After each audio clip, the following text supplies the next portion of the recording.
Mang, ano pong ulam? Di ang paborito mong dinuguan na niluluto ko dati para sa'yo. Alam ko na yung estilo ng babaeng yun eh. Kinukuha niya yung loob niyo para sa lupa na naman. Hanapin ninyo ang aswang na nanakit sa anak ko. Ang makahanap makakatanggap rin ng pabuya at malaking pabuya yon.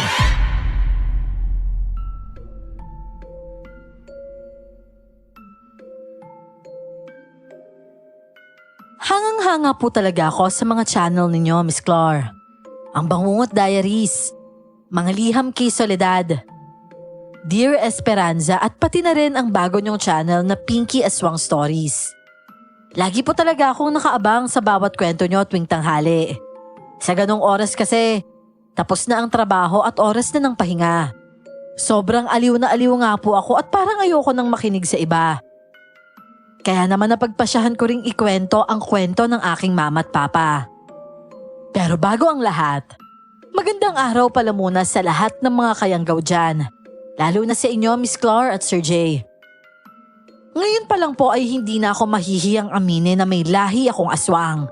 At may mga tao rin dito sa baryo namin na talagang sinasabing may lahi talaga akong aswang. Hindi naman po ako nasasaktan sa terminong aswang. Dahil hindi naman talaga ako ganon. Pero kung tatawagin nila akong may lahing aswang, pwede pa. Isasalaysay ko po ngayon ang kwento ng mama ko kung paano niya nakilala ang papa kong aswang. Ako nga po pala si Michelle. At ito ang kwento ng mama at papa ko.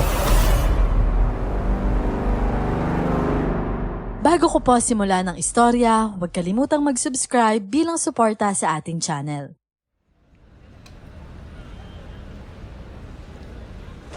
Aling Belen, ano pong nakita mo sa palad ko? Pag-ibig. Tunay na pag-ibig. Pero bago mo makamit itong matamis na pag-ibig may mga balakid kang dapat lagpasan. Problemang mapupunta ka sa gitna at mamimili ka sa dalawa. Po? Dalawa po yung lalaki ko? Hindi, Amara. Hindi naman lalaki ang isa mo pang pagpipilian. Ano po? Lupa. Lupa? Aling Belen naman. Paano naman ako magmamahal ng lupa? Kung ganun po na kailangan kong mamili sa lalaking yun o sa lupa, syempre naman po, yung lalaking yun po yung pipiliin ko. Diyos mio ka naman. Hindi ko naman sinabing. Oo na po. Alam ko po, nagbibiro lang po ako Aling Belen, yung lalaki po ba gwapo? Aba oo, gwapo. Kapag nakita mo siya matutulala ka. Oh, talaga po? Nako, pangarap ko talagang makapag-asawa ng gwapo. Para naman maging maganda't gwapo rin yung mga anak namin. Ay nako, huwag kang magmadali sa pag-ibig. Dahil nakikita ko sa likod ng lalaking ito, may kadiliman. Kadiliman po? Baka naman po maitim lang yung balat niya sa likod. Kayo naman po. Tsaka ayos lang po yun. Tanggap ko po siya kahit ano pa siya. Ikaw talagang bata ka. Masyado kang patawa pero sigurado ka ba talaga? Oo naman po, basta gwapo. O sige po, mauna na po ako. Tama na po yan. Ayoko nang malaman yung iba kong kapalaran. Ito na po yung bayad Abe, napakarami naman nito. Hindi po, tanggapin nyo na po yan. Para sa inyo po talaga yan. Lumabas ako sa maliit na bahay ng manghuhula na yon, na may malaking ngiti sa mga labi. Sa pagkakataong yon, nasa edad akong 23. At para sa akin, sapat na edad na yon para magnobyo. Ako po kasi ang babaeng mahilig sa pag-ibig. Wala akong ibang nais kundi ang makatagpo ng isang lalaking kaya akong respetuhin at mahalin. Pagka-uwi ko naman sa bahay, nakaluto na ang katulong sa bahay namin. At opo, pinanganak po akong may karangyaan sa buhay.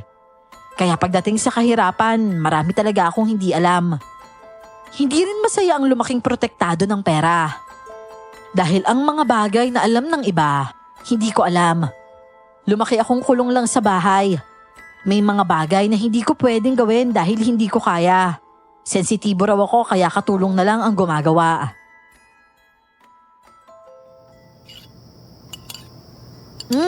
Ang sarap naman ng ulam na to, Yaya. Salamat po ah. Gustong gusto ko talaga to. Sarap talaga. Amara! Amara! Saan ka na naman ba nang galing? Kanina ka pa hinahanap ng mama mo. Sa labas lang po. Sa labas? Alam mong delikado dun ah. Paano kung dinukot ka at ipatubos sa amin sa malaking halaga? Si Papa naman oh. Hindi naman nangyari eh. Ano? Hihintayin mo pa mangyari? O siya, sige. Dahil dyan, may trabaho akong ipapagawa sa'yo. May pinag-aralan ka na at kaya mo na ito. Po? Trabaho po? Oo, Amara.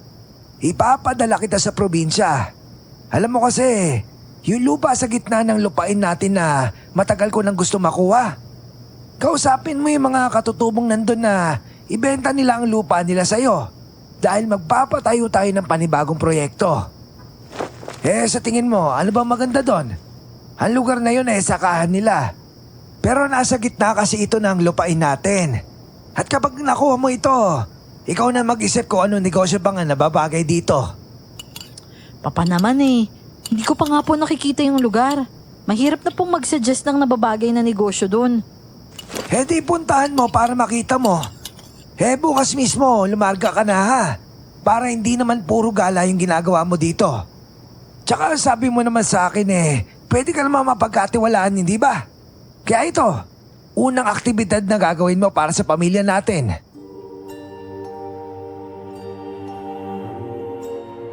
Yon ang aking ama. At tinatawag siya ng mga tauhan namin na si Don Paquito. Isa rin kami sa mga masasaganang pamilya sa baryo namin. At kahit tutol ako sa mga desisyon niya, kailangan kong sundin. Hindi pwedeng humindi. Talagang lumaki akong sunod sa magulang. Kaya kinabukasan talaga, bumiyahe nga ako papuntang liblib na probinsya, kung saan matatagpuan ang malawak naming lupain. Ang mga taong nakatira doon, puro mga magsasaka. Kaya pagdating ko roon, damang-dama ko ang aliwalas ng lugar.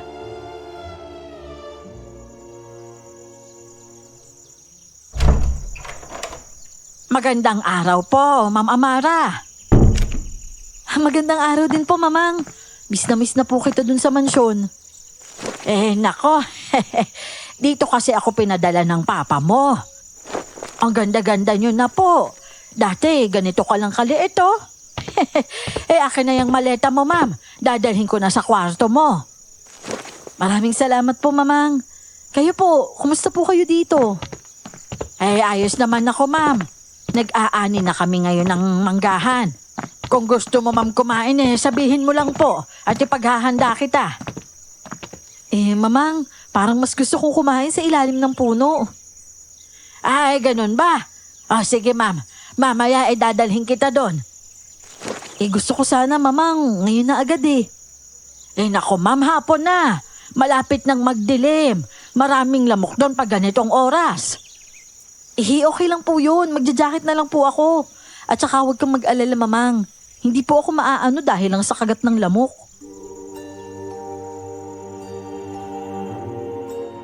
Isa sa ugali ko na kapag ang bagay na atat akong maranasan, baliwala talaga ang pagod.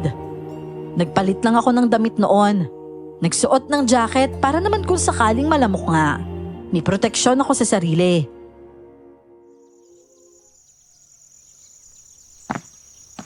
Tara na po, Mamang. Grabe ka naman, Ma'am. Hindi ka po ba napapagod?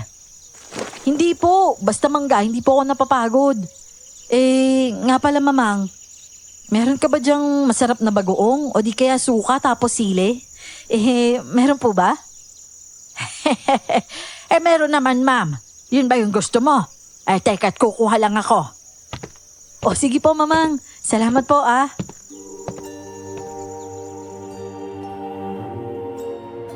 Mula sa kusina ay nagdala siya ng bayong. Ang laman ng bayong ay isang plato, kutsilyo, isang platito, toyo, asin, suka at sili. Tapos meron ding garapon ng bagoong. At higit sa lahat, merong panlatag para maupuan. Nasisilip ko palang natatakam na ako sa pagkaing makakain ko. Tapos ma'am, eto yung protection mo. Protection? Ano po yan, mamang? Luya na binalot sa telang pula. May mga aswang kasi dito sa lugar na ito. Baka makursunadahan ka at mabati ka nila. Kaya kailangan mo ng ganito. Bulsa mo na lang, ma'am. Tapos, huwag mong iwawala. Ganun po ba, mamang? Naku, maraming salamat po, Pero tara na po. Gusto ko na kumain ng mangga eh. Sige na, ma'am.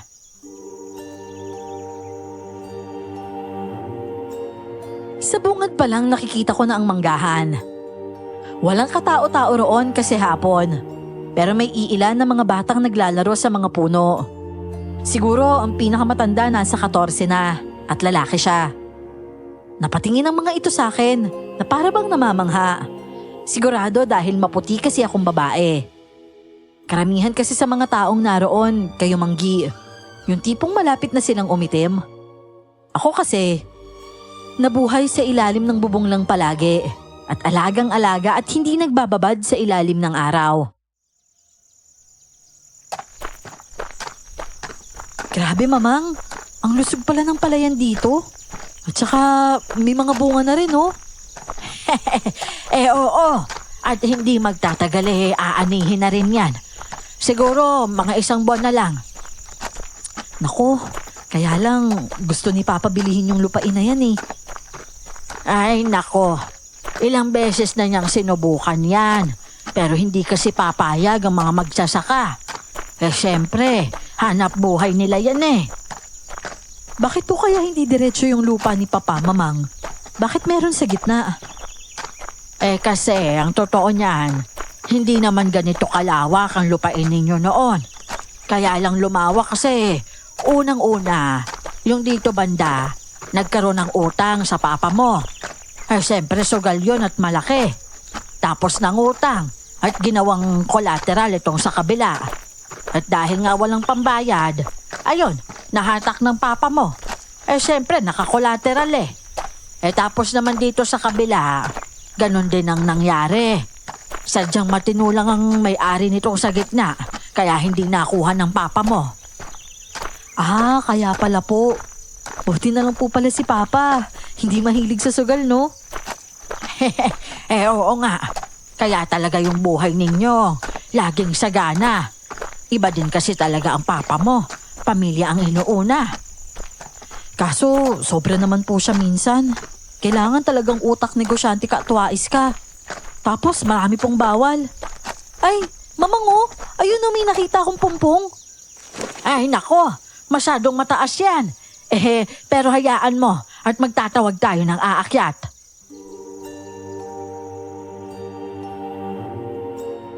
Agad na nagtawag si mamang ng aakyat ng mangga para sa akin. Nagboluntaryo naman ang isang bata at siya ang umakyat sa puno. Nakuha niya ang pungpong ng mangga na tinutukoy ko at isinabay ko rin sila sa pagkain. Nakailang mangga na ako at hindi ko talaga alintana noon ang asim. Lalo na yung bagoong ay nilagyan ko ng sili. Kapag usapang mangga kasi, mahilig po talaga ako sa maanghang. Talagang nag-enjoy ako. Kahit si mamang, kaya hindi ko namalayan yung oras. Nang pumatak ang 6:30, umuwi na ang ibang bata.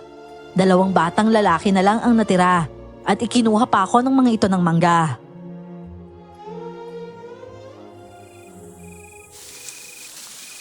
Nako ma'am, madilim na't wala tayong ilaw pa uwi. Ayaw mo pa bang umuwi? Masarap po kasi yung hangin dito mamang eh. Parang ang sarap tumambay dito sa gabi. Nako, delikado po dito pag gabi. Oras na ito ng mga nilalang ng dilim. Hindi ka ba natatakot? Hindi naman po. Pero ayoko pong magsisi kaya sige po, uwi na lang po tayo. Uubusin ko lang po tong binalatan ko. Mga bata, tulungan nyo na ako para naman makauwi tayo agad. O siya sige, tutulong na din ako ma'am.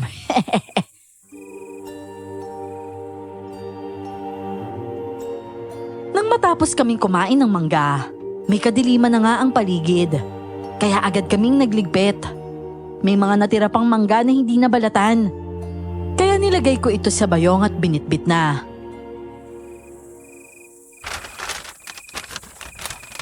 Tara na, Ma'am Amara. Nako, wala tayong ilaw. Baka kung ano-ano nang maapakan mo dyan. Ayos lang po ko, Mamang. Teka, ano yun? Parang may kakaiba. Ang alin po, Ma'am? Malamig yung hangin pero yung dumaan parang kakaiba eh. Nako, Ma'am. Kapag ganyan may nanonood na sa'yo. Kaya bilisan na po natin. Oo, sige po, Mamang. Pero dahan-dahan lang po, baka madapa pa kayo dyan eh.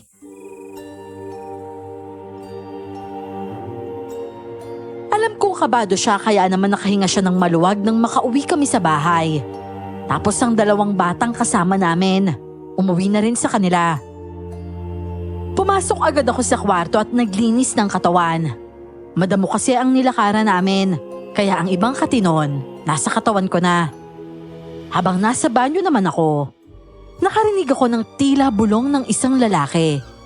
Tinatawag niya ang pangalan ko, kaya nagbanlaw muna ako ng katawan at nagsuot ng roba. Sumilip ako sa labas ng kwarto at wala namang tao roon. Wala namang tao eh. Baka guni-guni ko lang yun. Baka balik na nga lang sa loob.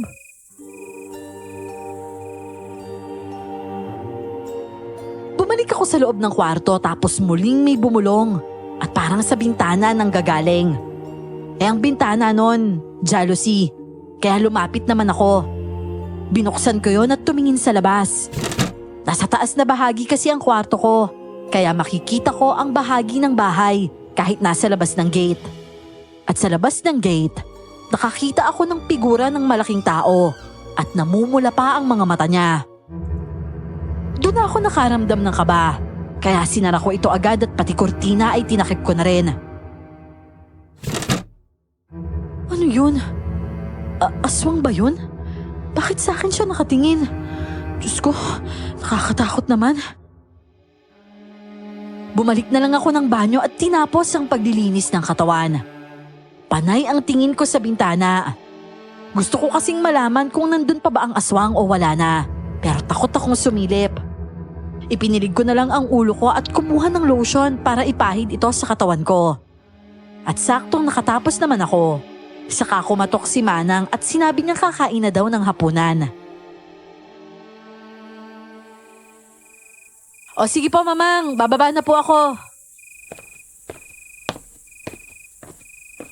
Mang, ano pong ulam? Di ang paborito mong dinuguan na niluluto ko dati para sa'yo. Ay, talaga po? Naku, buti naman po, matitikman ko na po yan ulit. Kaya heto, umupo ka na. Sinabi ko na nga ba matutuwa ka eh. Kanina ko pa talaga ito niluto. Kasi akala ko nga kakain ka agad pagdating mo. Tapos nagmangga ka naman. Kaya ito na, pinainit ko na lang. Pero masarap pa rin naman yan. Ay naku, Mamang, basta masarap, ayos lang po sa akin yan kung kanina mo pa niluto. Salamat po talaga ha. Abay, oo naman. Basta ikaw. Miss na kitang alagaan eh. Si papa mo kasi, dito ako pinadala. Kaya nga po eh. Pero at least hindi mo siya kasama araw-araw. Yung ibang katulong nga po dun sa bahay, parang laging mga natataranta kapag nandyan si papa. Ay, oo. Kasi iba talaga ang presensya niya. Nakakatakot. At para bang anumang oras maninigaw siya. Buti nga rito. Malaya akong makapagtrabaho kasi wala siya. Hindi ako natatakot. Sumabay ka na po sa akin, Mamang. Nga pala po. Mamang, ano po bang itsura ng aswang? Nakakita ka na po ba ng ganun? Ha? Hindi pa. Pero alam ko lang na marami dito. Bakit mo naman naitanong? May nakita po kasi akong malaking figura ng tao sa dilim, Mang eh. Ha? Abay, saan naman? Doon sa taas po. Nasa labas po siya ng pader natin eh. Tapos namumula yung mga mata niya. Parang ilaw sa dilim yung pagkapula. Basta yung tangkad niya po parang hindi talaga normal na tao eh.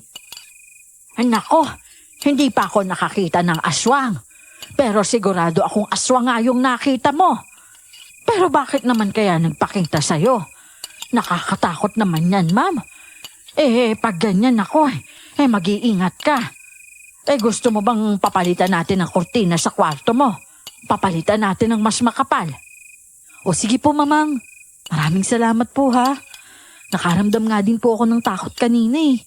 Iba pala talaga yung pag-aktwal mong nakita, no? Iba yung kilabot. Nako, sinabi mo pa. At ito, ma'am, ha? Total, nakakita ka na ng ganon. Kahit saan ka magpunta, hindi pwedeng pupunta ka ng mag-isa. Naku isama mo ako. Kasi kung sakaling may masamang mangyari sa'yo, lagot ako sa papa mo. O sige po, Mamang, wala pong problema dyan.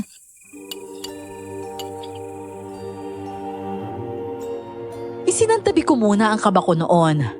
Konting takot lang naman yon dahil hindi lang naman kaming dalawa ni Mamang ang nakatira sa bahay. May mga kasama rin siyang katulong at kung lalaki naman, hardinero meron din. Pinalitan nga ni Mamang ang kurtina ko sa kwarto.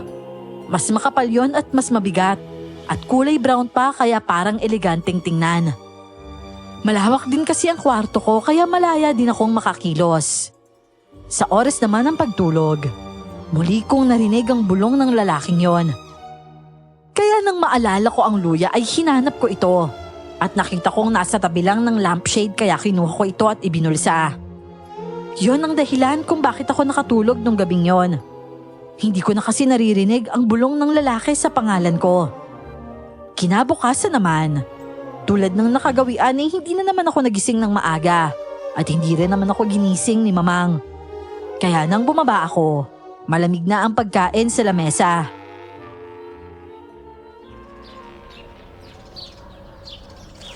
Nako ipainit na lang natin itong pagkain mo. Gusto mo bang gawan kita ng bago, ma'am? Si Mamang naman, wag na po, ipainit na lang po natin yan. Sayang naman kung hindi ko kakainin, di ba?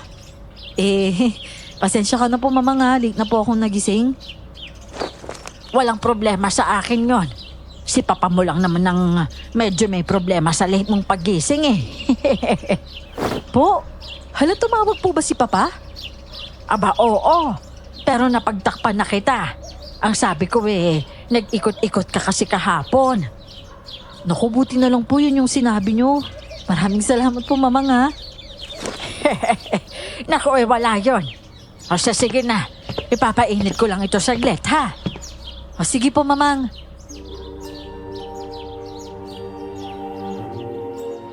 Pagkatapos kong kumain noon ang agahan, agad akong naligo at nag-ayos ng sarili. Pagkatapos noon, tinawagan ko agad si Papa sa telepono. Nakita ko na kasi ang lugar, kaya meron na akong ideya kung ano ang gagawin ko.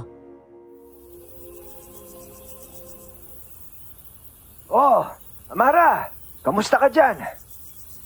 Hello po, Papa. Sa tingin ko, maganda kapag ginawang resort po tong gitna. Kasi pa, maganda yung lugar eh. Bagay na bagay po talaga yung resort dito.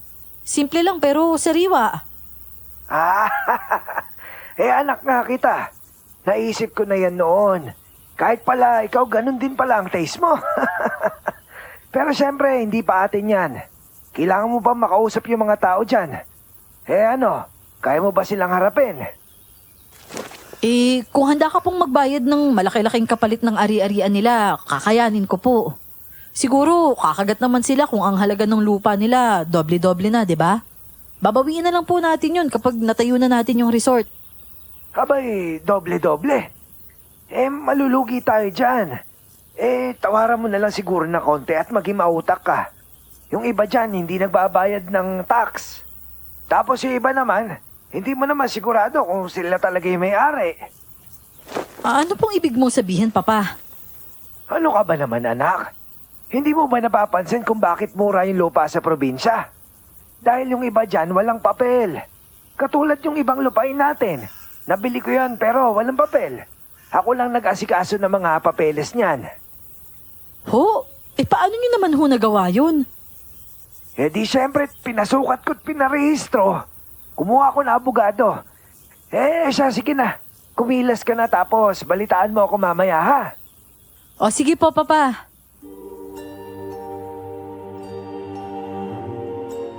Bigla akong nangamba. Paano nga kung ganon ang papeles ng mga may-ari ng lupa na bibilhin ko rito? di mahihirapan pala ako sa proseso. At isa pa, wala pa akong alam sa ganitong klaseng pagbili ng lupa. Para sa akin kasi, mas madali kung ang pagbibilhan ko ng lupa ay mismong taong nakasulat sa papel. Mas madali na lang kasi ang proseso kapag ganon. Pero kahit na ganon, kumilos na lang din ako. Una, gumala-gala muna ako sa lugar. Ayoko rin kasing biglain ang mga tao. At habang naglalakad ako roon kasama si Mamang, nakarinig ako ng iyak ng baboy. Ay, ma'am! Nga pala, ngayon pala kakatayin ng baboy na yan. Kakatayin ho? Oo, negosyo yan. Pero karamihan ay utang. Sa 3 kilo ng karne, 1 sako ng palay ang kapalit niyan. Gusto mo bang manood? Tara doon. Oo, sige po. Gusto ko nga rin pong makakita kung paano katayin yung baboy hindi ka naman ba maselan sa dugo? Naku, Mamang, hindi po ako takot sa dugo.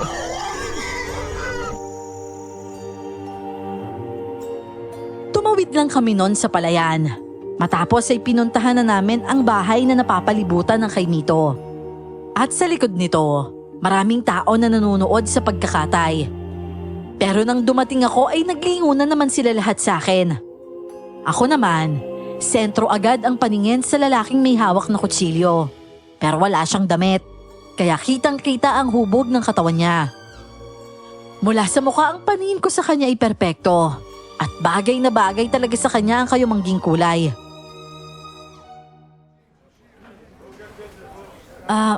Mamang, sino po yung lalaking yun? Yan. Si Gabriel yan. Taong maaasahan niya ng bayan. Mayor po siya? Abay, hindi. Ano ka ba naman? Ibig sabihin lang nun ay matulungin siya. Mabilis pakiusapan kung halimbawa may ipapasuyo ka. Yan nga di ba? Nangunguna siya sa pagkatay. Ang dami kayang talento ng lalaking yan. May nobya na ba siya, Mamang?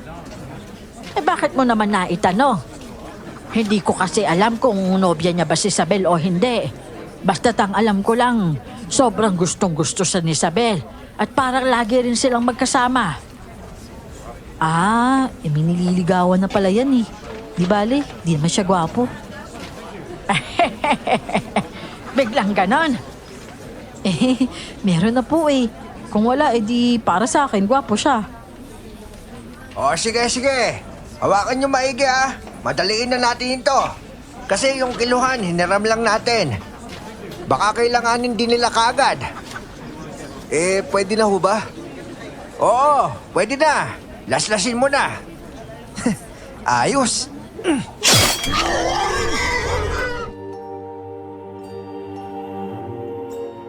Napangiwi ako habang pinapanood ang pagkatay niya sa baboy.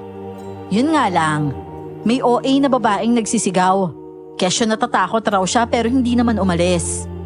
Yung awa ko sa kakapanood sa baboy na kinakatay, napalitan ng inis. Parang hindi ko siya kayang panoorin dahil OA talaga masyado.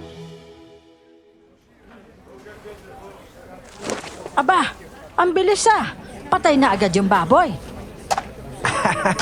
Gabriel, ayos Ang dami dugo nitong baboy. Berto, pwede bang makiparte sa dugo? Dumating kasi yung anak ng amo ko. Paborito nun yung dinuguan. Ay, ganun ba? Sige. Walang problema. Uunahin ko kayo. Narinig niyo yun Nandito yung anak ng amo niya. Ayan Nako. Abay, napakagandang babae pala nito. Siya. Siya muna yung unahin ninyo.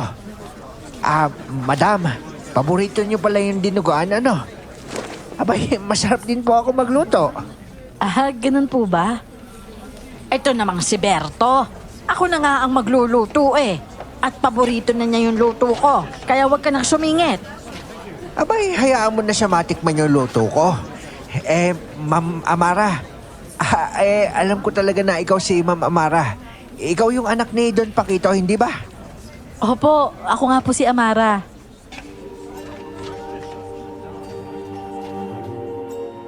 Bukod kay Mang Berto ay may iba ring nag-alok na magluto raw ng dinuguan.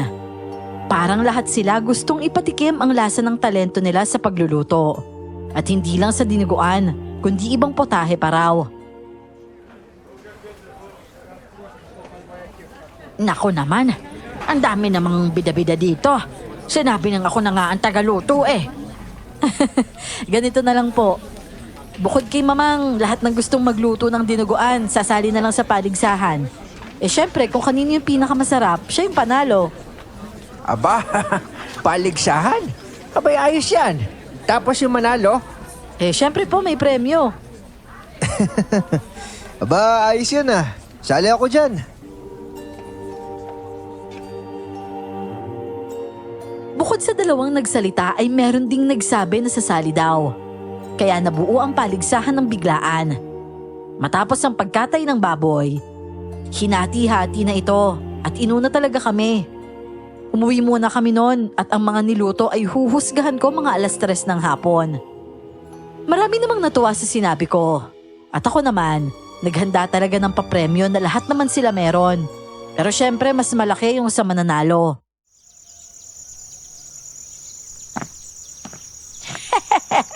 Aba Mama Mara, tuwang-tuwa naman sila sa naging desisyon mo. Nako, kapag papa mo rito ang umuwi, hindi sila ganyan. Yung papa mo kasi, iba talaga ang aura para sa kanila. At naniniwala kasi sila ma'am na iba ka sa papa mo. Iba? Paano naman pong iba? Mas madali kang lapitan at mas madaling makaintindi. Yung papa mo kasi, yung pangunawa niya sa mga tao rito, parang hindi halata sa kanya. O kita mo kanina pa lang, yung paligsahan pa lang nasasabi na nila na iba ka. Ah, kasi mamang lumaki kasi akong nag-iisa. Lumaki akong bawal yung ganito, bawal yung ganyan. Tapos limitado lang yung lugar na dapat kong puntahan. Gusto ko rin naman pong maintindihan yung buhay nila. Kung tutuusin, naiintindihan ko naman po. Kaya lang, hindi lahat eh. Kaya nga ho dun sa lugar namin, nakikipagsalamuha talaga ako sa iba ng patago.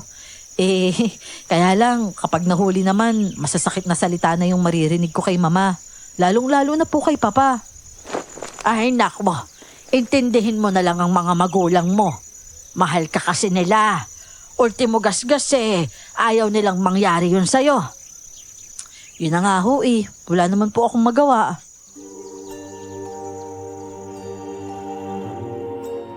Pagsapit naman ng hapon, bago mag 3:00 ay kumilos na ang mga katulong sa bahay na maglagay ng lamesa sa labas. Nilagyan din nila ito ng cover para naman magandang tingnan. Yung premyo naman noon, nakalagay na sa sobre at may kasama rin yung mga souvenirs dahil maraming koleksyon akong nakita sa bodega. Kahit kasi matagal na yon, pero dahil naaalagaan naman ay hindi pa rin luma.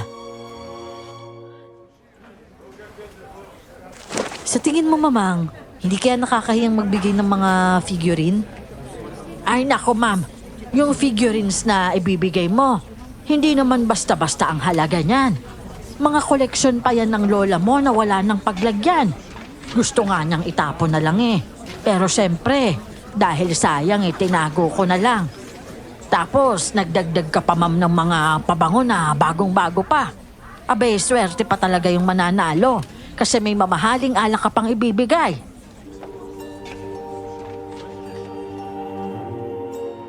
Yun kasi ang premyo ko dahil wala akong trophy. Wala rin naman akong medalya na ibibigay. Pero may mga mamahaling pabango kasi sa bahay na hindi pa naman nagagamit. Galing pa yung abroad. Kaya kinuha ko na at ginawang papremyo. Hindi naman na kasi maalala ni mama yon, kaya alam kong hindi na niya yon hahanapin. Hindi nagtagal. Nang maayos na ang lahat ay may isa nang dumating. Aba, bigla tayo nagkaroon ng okasyon ah. Talagang nagdisenyo pa kayo ah. Oo naman po. Para masaya, bigyan natin ng kulay yung paligsahan. Eh yung manalo ho ma'am, wala ho bang trabahong ibibigay? Halimbawa, para magkaroon lang ng pwesto bilang kosinero sa inyo. Ah, oo nga ho no. Pero meron na po si mamang.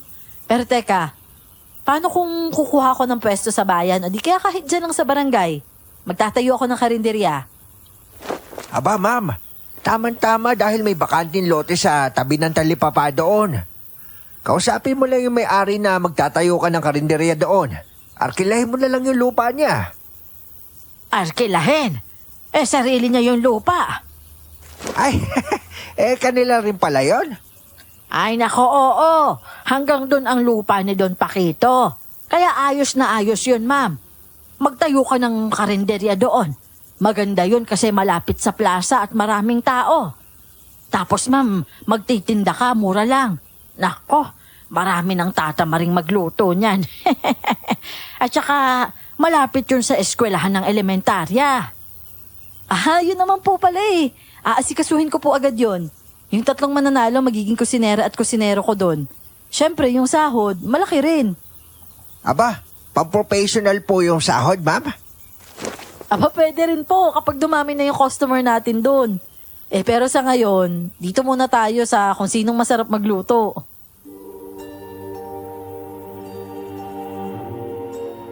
Sa totoo lang, kapag nalaman ng papa ko na gano'n ang ginagawa ko, sigurado akong magagalit siya. Sasabihin niya naglalaro na naman ako at naging sobrang mapagbigay. Ako naman kasi kapag may taong natutuwa sa ginagawa ko, talagang masarap yon sa pakiramdam. Maya-maya pa, nagsidatingan na nga ang iba. Talagang sumali yung lalaking gwapo at magandang pangangatawan. Pero sa pagkakataong yon, nakabihis na siya.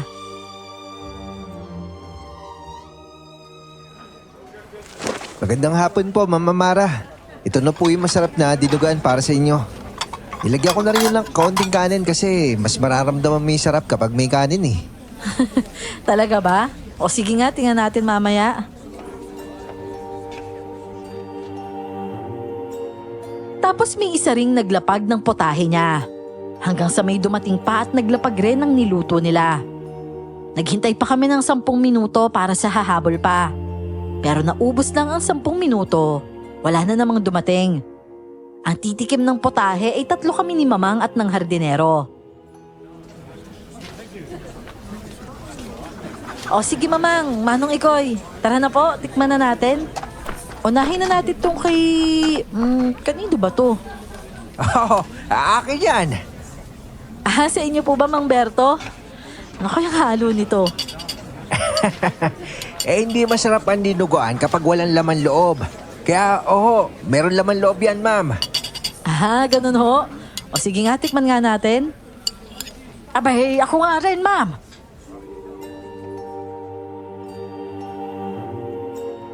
Nang tikman ko ang dinuguan na yon, napatingin ako kay Mamang. Napatango ako kasi masarap ang lasa. Dahil sa tango ko na yon, napalapad naman ang ngiti ni Mang Berto. Para siyang kinikilig sa naging reaksyon ko. Kasunod ko namang tinikman nun na hindi ko nagustuhan ng lasa. Kumbaga masarap naman. Pero una ko nang natikman ang mas masarap kaya hindi ko na nagustuhan. Hanggang sa ang potaheng titikman ko, yung kay Gabriel na. Ito masarap, Mama. Hindi ba, Ma'am? Masarap ano?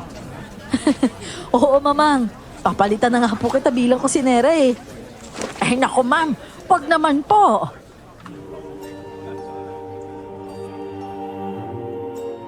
Nagtawanan kami noon pero syempre meron pang mas masarap pa talaga. At babae ang nagluto. Yun ang nanalo at naging pangalawa lang si Gabriel. At pangatlo si Mang Berto. Lahat sila nagkaroon ng papremyo. At ang babaeng nanalo, tuwang-tuwa sa alak na napanalunan niya. Hindi kasi matapang ang lasa nun dahil wine lang. Pero mahal kaya masarap. Aba, ayos tong pabango na to ah. Mag-aamoy mayaman na ako nito. Oo nga, Gabriel. Kaso yung akin, pambabae. Ibibigay ko na lang sa anak ko siguro. Ikaw, pwede mong gamitin sa panliligaw yan kay Isabel. Na naman tayo sa panliligaw kay Isabel, Mang Berto eh. Kaya lang naman nung may gusto dun eh. Sinabi na wala pa akong babaeng natitipuhan. Mamang, hindi naman pala sila eh. Akala ko lang din sila.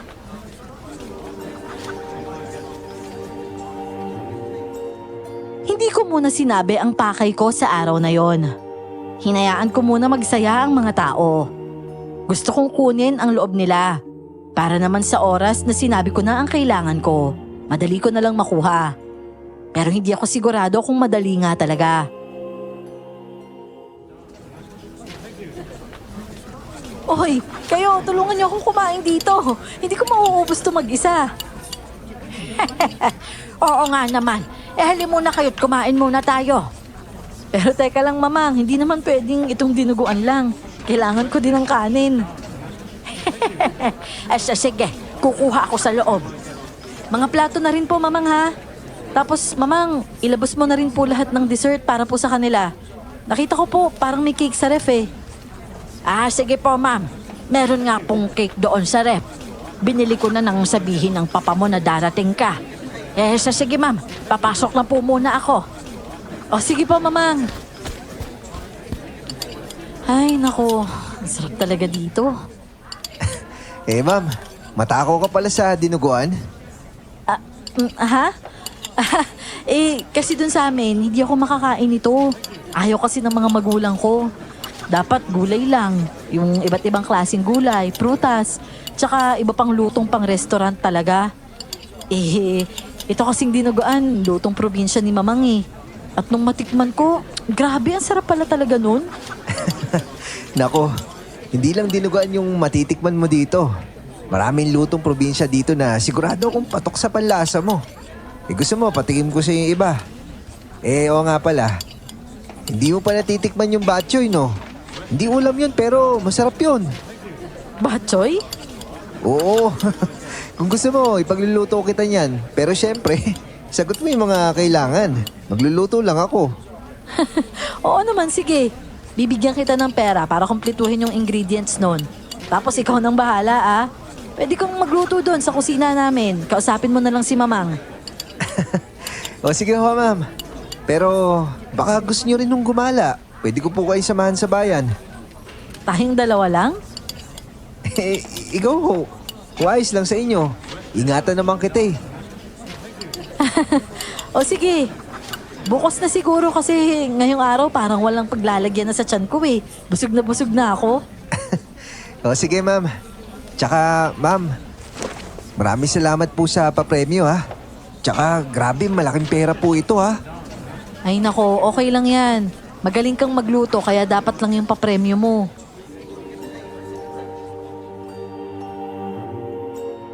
Nang umuwi naman sila ay ako naman ang umakyat sa taas para magpalit ng damit. Masyado kasing mainit kaya kailangan kong magpalit. Si Mamang naman noon, may inaasikasong iba. Kampante naman siya dahil alam niyang nasa bahay lang ako. Sumapit naman ang 6:00 ng hapon. Kausap ko na naman ang tatay ko sa telepono. Nagagalit na siya dahil walang resulta ang bili niya sa akin sa araw na yon. Pinaliwanag ko naman ang rason ko kaya ang nangyari. Sumama lang ang loob ko at binaba ko ang telepono na tumutulo ang luha ko. Bumalik ako sa loob ng kwarto at dumapa na lang sa kama. Pero biglang nakarinig ako ng bulong ng pangalan ko. Bumangon ako at dumungaw sa bintana. At hindi ko na alam ang kasunod na nangyari noon. Dahil nakita ko na lang ang sarili ko na nasa tabing ilog ako. Napakurap ako sa pagbabago ng lugar. Wala kasi akong ideya kung paano nangyari. Pero oo, totoong nasa tabing ilog ako.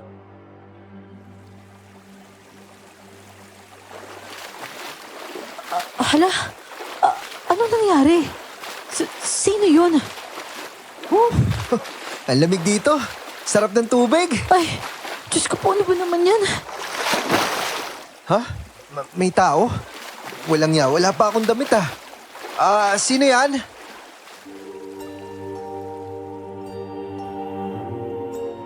Mabuti na lang noon ay nakapagtago ako sa damuhan. Pero hindi sapat yon para hindi niya ako makita. Dahil nang inikot niya ang paningin niya, huminto ito sa kinaroroonan ko. Hoy, nakikita kita kung sino ka. Ba't ka namboboso? Gabriel? Ma'am Amara? Ano kong ginagawa niyo dyan? Hindi ko nga rin alam eh.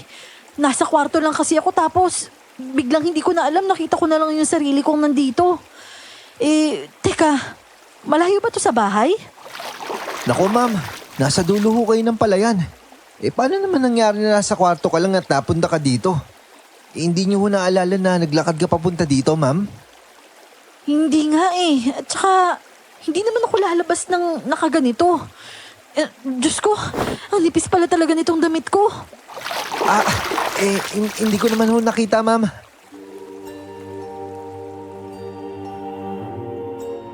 Tumalikod siya agad noon dahil sobrang nipis kasi talaga ng damit ko. Kaya agad kong tinakpan ang katawan ko gamit ang mga braso ko.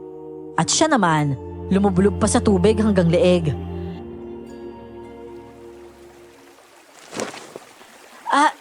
Pasensya na Gabriela. Nakapantulog lang kasi ako eh. Ayos lang ho yun, ma'am. Ako nga nakahubad eh. Pero ma'am, baka ho inaaswang kayo. Wala ho yata kayong luya sa katawan eh. Ay, oo nga pala. Lagi kong nakakalimutan yun kapag nagbibihis ako eh. Kapag ganun po ma'am, palagi ka magbulsa ng luya. Baka kasi sa susunod, madali na ho kayo. Mabuti na lang nandito ako. Kasi naistorbo ko yung ginagawa niya sa inyo. Magbibihis ka na ba? Oo sana ma'am eh. Pasensya na, wala talaga akong kadamit-damit eh. Oo sige. Tatalikod na lang ako.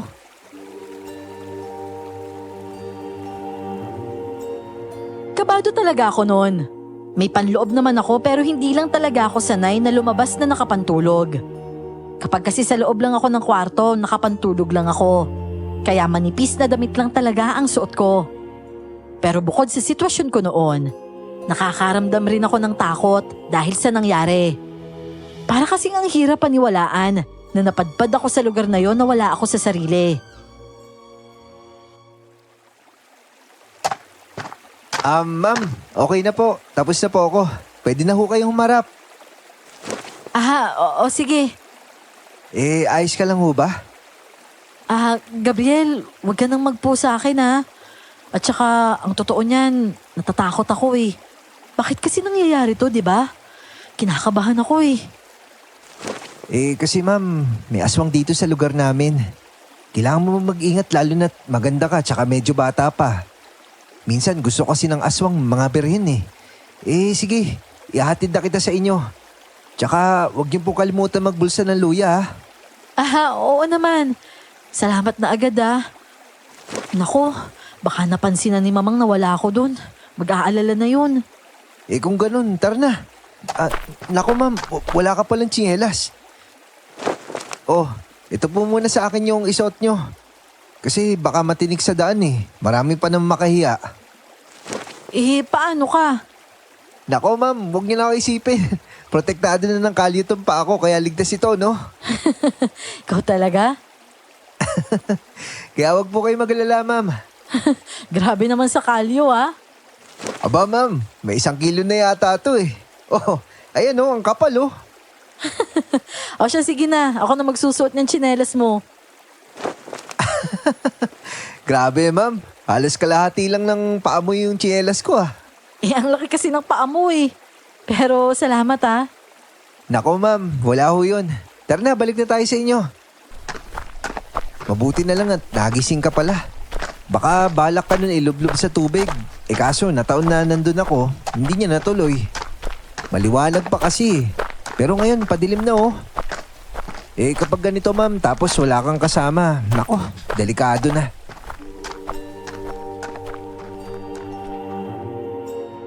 Sinamahan nga niya akong naglakad pa uwi noon. Nasa unahan niya ako at talagang hindi ako sanay maglakad sa pilapil. Doon ko rin nararamdaman ang panghahapdi ng binti ko dahil puro sugat-sugat na ito ng mga dahon. Inalalayan lang niya ako noon para makatawid. At nang malapit na kami, nakita ko na si Mamang na alalang-alala na tumatakbo palapit sa akin.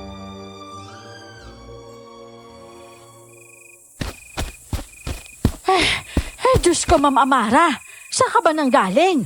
Madilim na bakit lumabas ka pa? Nako mamang, sa tingin ko, inaswang itong si Ma'am Amara. Hindi niya alam kung anong ginagawa niya.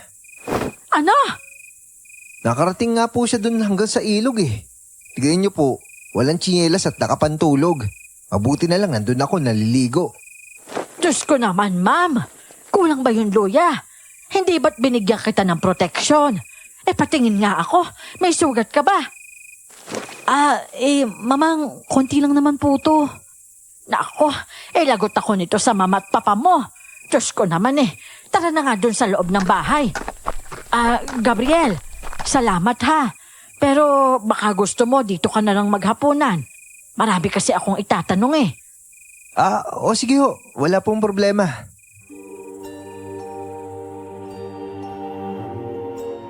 Pagpasok namin sa malaking bahay ay talagang sinuri ni Mamang ang kabuuan ko. Marami akong putik-putik sa katawan, kaya naglinis muna ako. Inasikaso naman ng ibang katulong si Gabriel. Dahil na rin sa utos ko. At ayon, pagkatapos kong maglinis ng katawan, dama ko na talaga ang panghahapdi ng balat ko sa binti. Diyos ko po, Ma'am Amara, ang dami!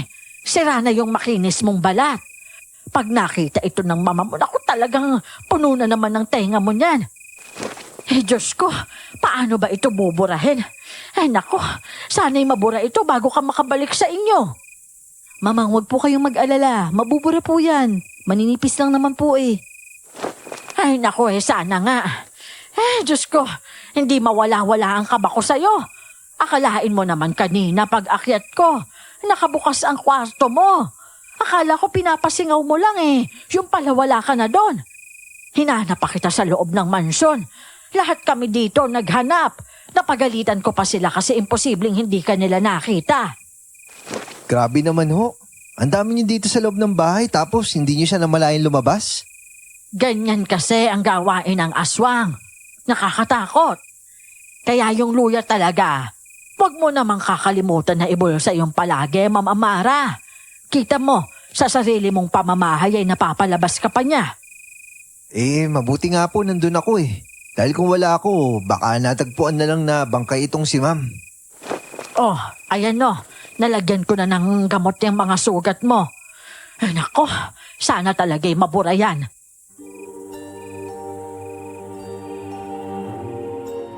Huminga lang ako ng malalim noon. Iniisip ko pa lang na kung hindi ako naagapan, ibig sabihin patay talaga ako. Buti na lang nandoon si Gabriel at kahit papano nakaligtas ako. Doon na nga siya naghapunan at habang kumakain siya noon ay pansin ko na panay ang tingin niya sa akin. Ngiti naman ang isinusukli ko kapag nahuhuli ko siya. Pagkatapos kumain, nagpaalam na siyang umuwi pero ang ngiti ko hindi talaga nawawala sa aking mga labi.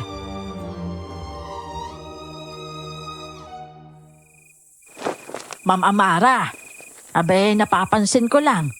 Bakit naman ganyan kang makangiti kay Gabriel? Kasi mamang mabait po siyang tao Maalaga. Kanina nga inuna niya muna ako bago yung sarili niya. Pinasuot niya sa akin yung tsinelas niya. Tapos inalalayan niya ako habang naglalakad sa pilapil. Nako ma'am. Sigurado ako kapag siya ang ginusto mo, ayaw na ayaw ng papa mo niyan. Syempre mamang, hindi mo naman po sasabihin Abay, oo naman. Talagang hindi ko sasabihin. Syempre, ipapahama ko ba ang mabait kong alaga? Ang akin lang naman paalala lang. Kasi baka mamroblema ka niyan pagdating ng araw. Mahirap kasing kalaban ang puso. At masasaktan ka kapag ang sitwasyon ay komplikado. Tingnan na lang po natin yung daloy ng buhay, mamang. Tsaka baka kasi may iba rin gusto yung si Gabriel, di ba? Sa bagay, oo nga naman.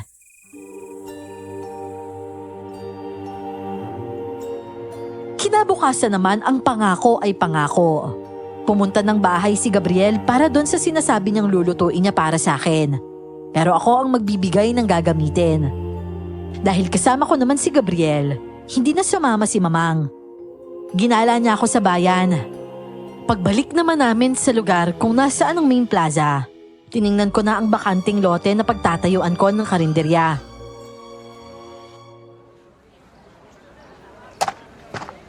Aba, parang okay din to Okay talaga.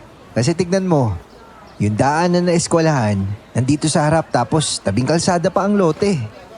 Kahit yung mga taga-ibang barangay, hihinto dito para bumili ng ulam. Kung sa bagay. Kaya sige, magpapatayo ako ng karinderya dito. Simpleng karinderya lang kasi hindi ko naman sasabihin kay Papa. Eh bakit naman magtatago ka pa, ma'am? Dahil alam kong hindi niya papayagan yun. Iba kasi ang gusto niya eh. Eh, ano bang gusto niya? Yung palayan, dun sa gitna. Oh, eh bakit yun? Ano daw gagawin dun? Ang gusto niya kasi makipag-negotiate ako sa mga tao. Bilhin ko yung lupa, tapos papatayuan ng resort. Naku, ma'am. Ayaw na ayaw ng mga tao yun. Tsaka patungkol dun sa papa mo, wag mong sasamahin loob nyo ha. Pero marami talaga nagagalit sa kanya. Pero para sa iba, gagawin mo ba yung utos ng papa mo? Eh, sa akin naman, baliwala naman kung anong gusto ng papa ko eh. Sinusunod ko lang naman kasi yung utos niya. At kung tungkol naman sa mga tao, nung una, oo, nandun talaga yung plano ko. Madali lang kasi sa akin yung magplano ng dapat gawin. Pero dahil sa pinapakita nilang kabaitan, parang hindi ko alam kung anong mangyayari kapag sinabi ko yung totoong pakay ko sa kanila. Magagalit din kaya sila sa akin? Hindi ako sigurado dyan, ma'am eh. Basta ang alam ko, ilang beses na sinusubukan bilhin ng papa mo yung lupain doon. At walang pumapayag kahit isa. Ang sa akin naman, susubukan ko lang para may ma-report lang ako sa papa ko. At least, ginawa ko yung utos niya, di ba? Success man o hindi. Kung sa bagay, ikaw bahala, ma'am. Plano niyo yan eh.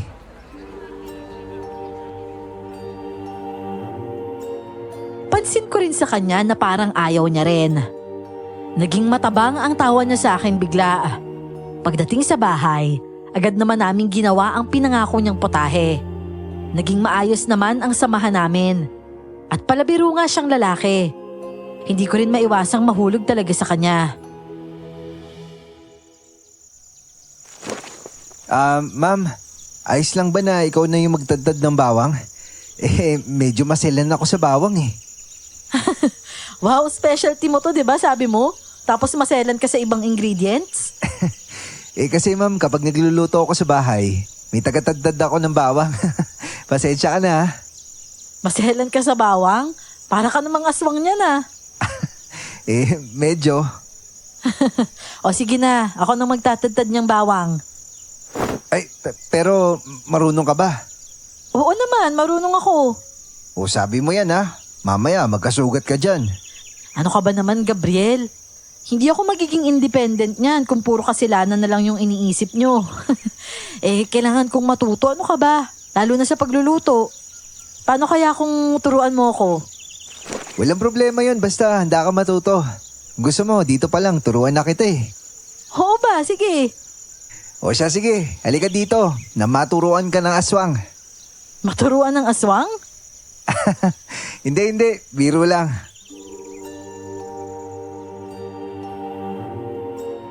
Tinuruan nga niya ako noon. Mabilis lang din naman akong natuto. At nang maluto na nga ang batchoy, masarap din ang lasa nito. Siyempre kaya lang naman masarap dahil timplado niya. Nung hapon naman ay medyo naduduwag ako. Pero kailangan ko na talagang gawin ang bili ni Papa. Humingi ako ng tulong sa kanya. Pinatawag nga niya ang may-ari ng lupa sa malawak na palayan na yon.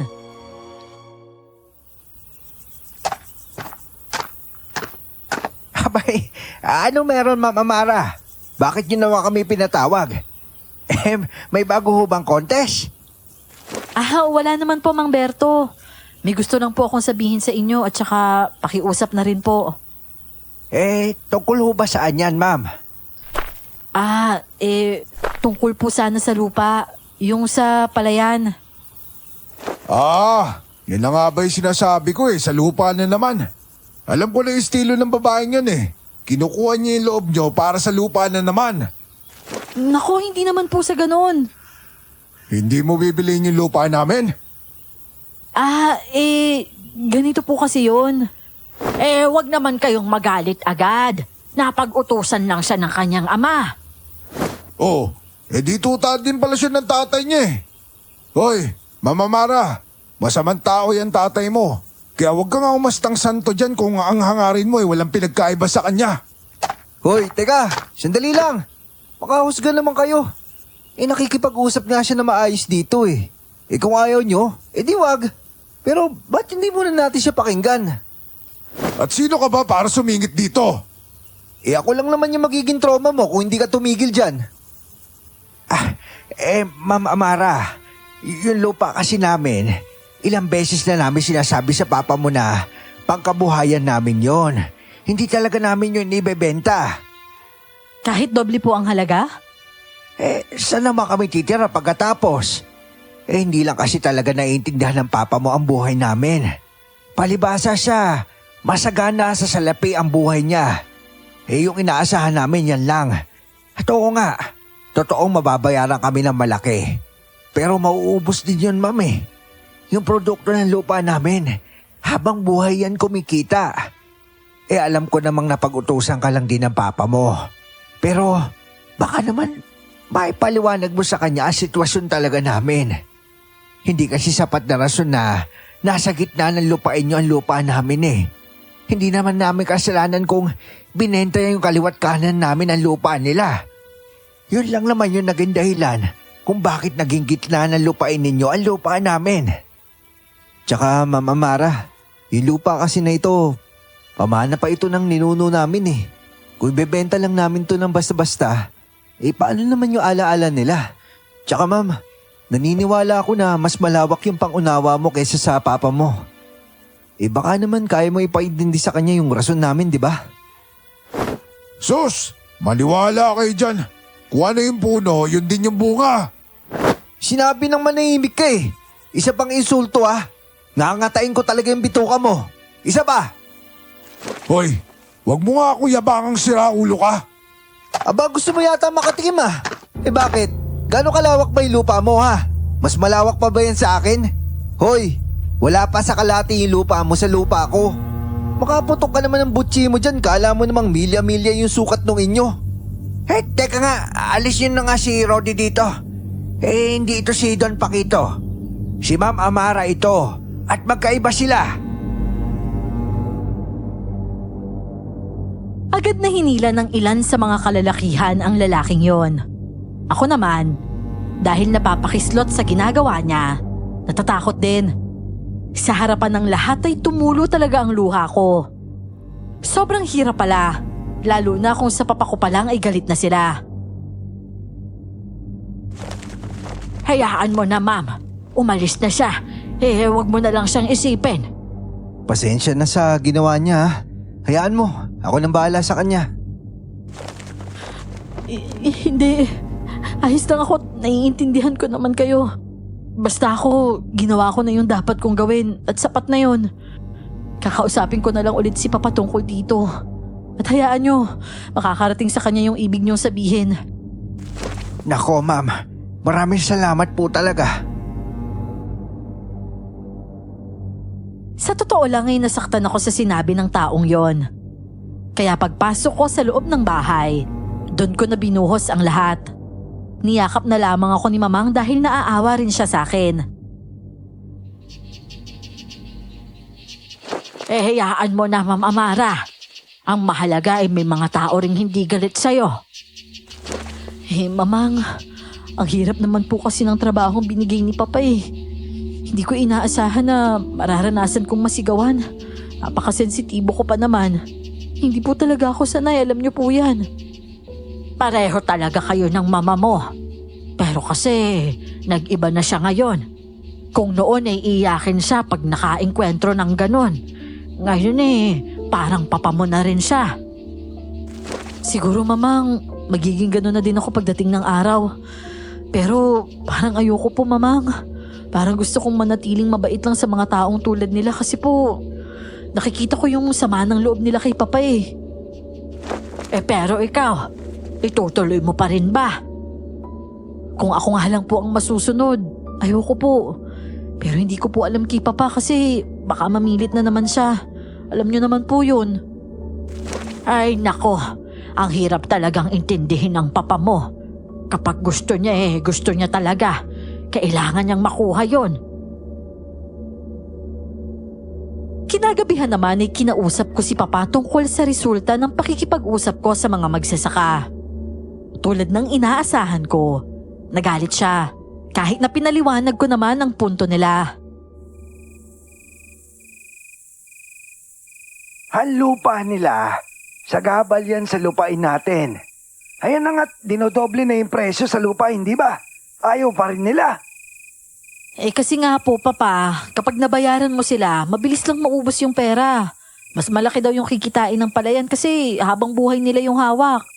Yung pera daw po na ibabayad mo sa kanila, sandali lang daw yun. Pati ba naman sa paraan ng paggagastos nila sa pera, idadahilan pa nila? Papa, may punto naman po sila eh. Abay, teka nga sandali, Amara. Kumakampi ka ba sa kanila? Nilalagay ko lang naman po yung sarili ko sa sitwasyon nila. Kinumpara ko lang din po yung buhay na meron ako sa buhay na meron sila. Kasi Papa, tingnan mo, ang ayos-ayos ng buhay natin. Meron na po tayo ng lahat. Bibihira lang po ang gusto nating hindi natin nakukuha. Yung mga tao po dito, simpleng ulam na meron sila na ipapare sa kanin. Masaya na po sila. Yung pera po na kinikita nila, tama lang po na pambili ng pangangailangan nila sa loob ng bahay.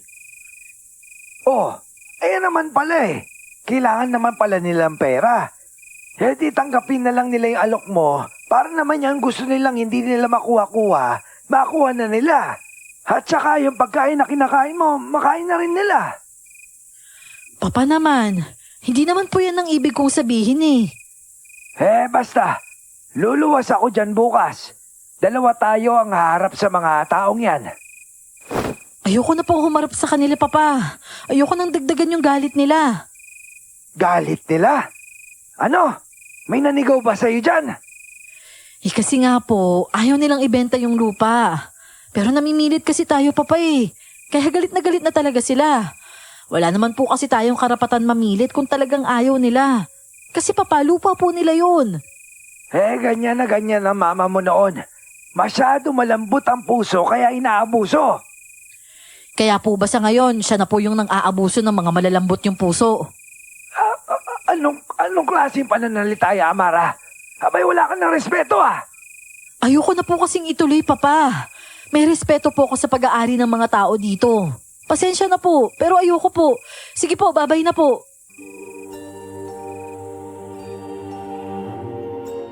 Matapos kong ibaba ang telepono ay umiyak ako ulit. Ang hirap sumuway sa kanya. At nakakatakot yon.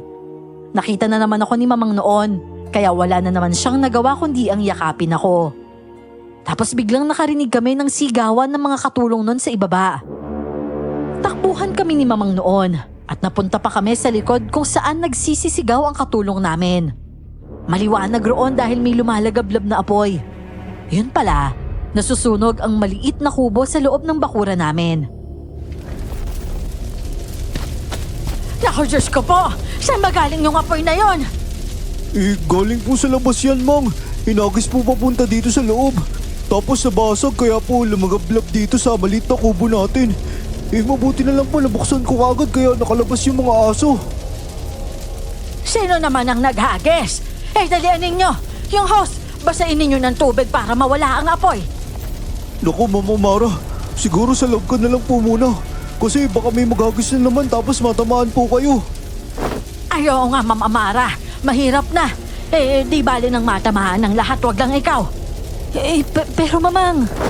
sige na, Ma'am. Hayaan mo't kumikilos na ang mga lalaki sa bahay para alamin kung sino ang nambato. Malalaman din natin yan mamaya. Basta ikaw doon ka na lang muna sa loob. Wala akong magawa kundi ang pumasok na lang sa loob ng bahay. May mga katulong naman na naroon, pero hindi na sila pinalabas kasi wala akong kasama doon sa loob. Para naman makita ko ang pangyayari. Umakyat ako sa loob ng kwarto ko at sumilip sa bintana. Nasa baba lang kasi yun banda at makikita mismo mula sa kwarto ko.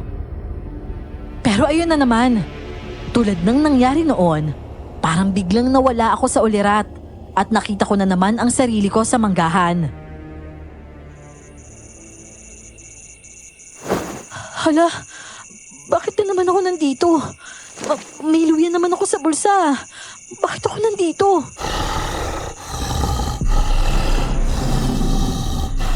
Ano yun? Diyos ko, ano yun? Sino yan? Sino ka? Sino ka sabi? Masyadong madilim sa parting yon. Pero alam kong delikadong nilalang ang nasa harapan ko ngayon. Sa tunog pa lang niya ay sobrang nakakatakot na. Dahil doon ay napatili ako ng malakas at tumakbo. Wala na naman akong tsinelas noon, kaya nakaapak na ako ng mga tinik. Mamang! Mamang, tulungan niyo ako! Bitawan mo ako! Bitawan mo ako! Napakabango at napakasarap mo naman!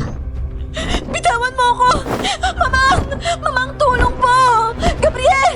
Tulong, bitawan mo ako! Maawa ka sa akin, bitawan mo ako! Papatayin kita para malaman ng tarantado mong ama ang pakiramdam na mawalan ng pinapahalagan. Gaman siya sa pera. Ano kaya ang gagawin niya kung anak niya mismo nag-iisa ang tanggalin ko mula sa kanya? Kilala mo, papa ko? Sino ka? Isa ka ba sa may-ari ng lupa? Sino ka? Nang may umatake sa aswang na yon ay napatili ako. Napasubsob ako sa puno ng mangga at tiniis ko lang ang mga langgam na pinagfiestahan agad ang mga braso ko pagkatapos kong lumapat sa lupa. Diyos ko! Diyos ko, tama na! Mamang, tulong! Mamang! Paano ba ako napunta dito? Mamang! Tulungan niyo po ako, Gabriel! Mang Berto! Ngunit tila natalo ang aswang na umatake sa akin noon. Yung isa naman, umalis. At pagkalipas ng ilang sandali, narinig ko ang boses ng mga katulong sa bahay. Mama Mara! Mama Mara! Diyos ko naman, nasaan ka na naman ba, ma'am? Mama Mara! Mamang, narinig ko yata yung boses ni Ma'am Amara dyan sa manggaan. Mang Berto, parang si Ma'am Amara yung narinig ko umiyak ah. Diyos ko! Diyos ko, ma'am! Nasaan ka ba, Mama Mara? Sumagot ka naman! Mamang, ano ba nangyari? Nawawala si Ma'am Amara. Diyos ko, tulungan niyo naman ako. Tulong! Tulungan niyo ako! Ma'am Amara? Naku, ikaw nga! Mamang, nandito siya! Tatay Berto, nakita ko na! Ma'am, ano ginagawa niyo dyan? Gabriel, alisin mo ako dito. Nanginginig na ako, hindi ko na makontrol yung sarili ko. Oo, halika. Bubuhatin kita. Diyos ko naman, ma'am. Anong ginagawa mo dyan? Nako, siya nga. Bakit ka naman nandito, ma'am? Delikado dito. Baka naulit na naman yung nangyari kahapon. Ay nako, nakalimutan mo na naman ba magbulsa ng luya? Hindi po, mamang. May luya po ako. Pero bakit natawag pa rin po ako ng aswang? Nako, malakas na yung aswang. Yan na nga ba yung mahirap eh. Ano nang gagawin natin? Mukhang marami pa siyang sugat. Mabuti na lang hindi kanya pinatay kaagad. May aswang talaga na hindi talaga magpapaligoy-ligoy pa eh. Oh, teka, ano nangyari sa bahay nyo? Bakit parang amoy gaas? May nagbato ng mitsa sa bakura namin. Nabasag, kaya ayan. Kinain na nga po yung maliit na kubo dyan sa tirahan ng mga aso. Nako, sino naman ang gagawa noon? Halik kayo, pasok kayo. Gabriel, pwede bang idiretso mo siya sa kwarto niya? Kasi para kailangan niya ang higaan niya sa lagay niyang yan. Doon ko na lang siya gagamutin. Ako siguro, uwi na lang din kasi nahanap naman na siya. Narinig ko kasi kanina yung sigaw niya kaya napatakbo din ako. Pero teka ha, susuriin ko muna itong nasunog yung parte. Hindi kaya taga rito lang yung may gawa niyan. Mukhang ganon nga talaga eh. Kanina lang naman kayo kinausap ni Ma'am Amara, hindi ba? At teka sandali, may sasabihin pala ako sa'yo. Aanuhin ko lang muna itong alaga ko. O sige na, Gabriel, doon na kayo sa taas. Hindi ka ba napapagod? Bakit hindi ka pa umaakyat? Hindi ko po kasi alam kung nasan yung kwarto.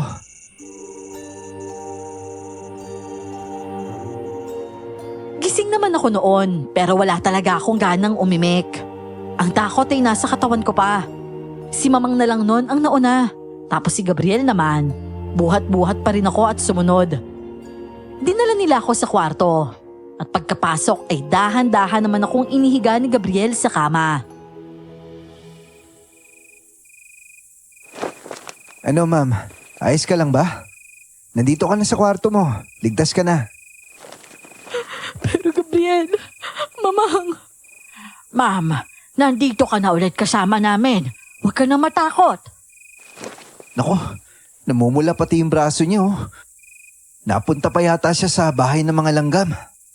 Nako naman, isa pa itong problema. Sandali nga lang at kukuha muna ako ng igagamot sa kanya. Gabriel, sandali lang ako ha. O sige po mamang, walang problema.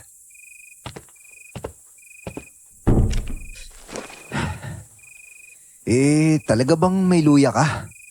Meron. Nasa bulsa ko pa nga eh. Ito oh. Sadyang malakas na nga talaga siya. Hindi ka pwede mag-isa sa kwarto mo kapag ganito. Nakukuha ka niya ng ganun lang kadali.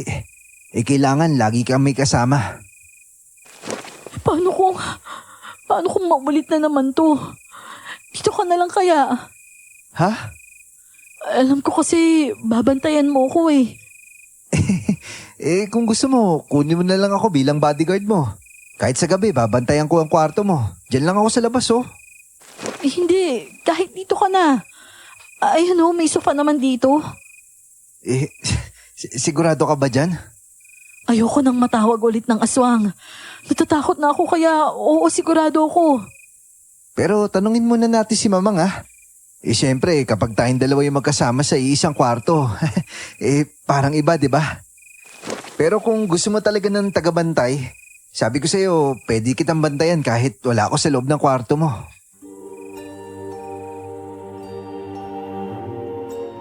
Hindi ako umimik noon.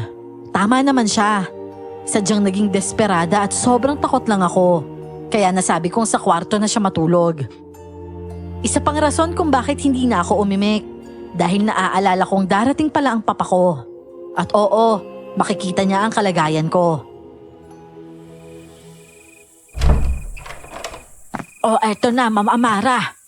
Patingin nga ako ng mga sugat mo. Pero bago ko gamutin yan linisan muna kita, ma'am. Kasi ang dami mong alikabok sa katawan. Maligamgam naman ng tubig na ito.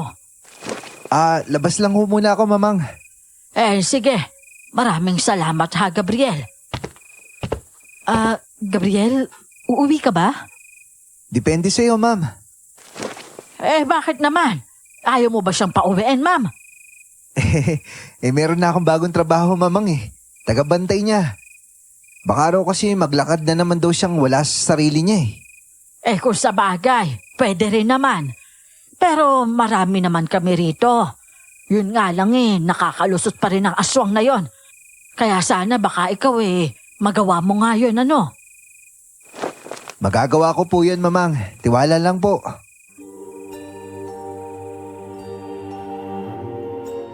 Nang lumabas naman si Gabriel ay si mamang naman ay agad akong inalagaan.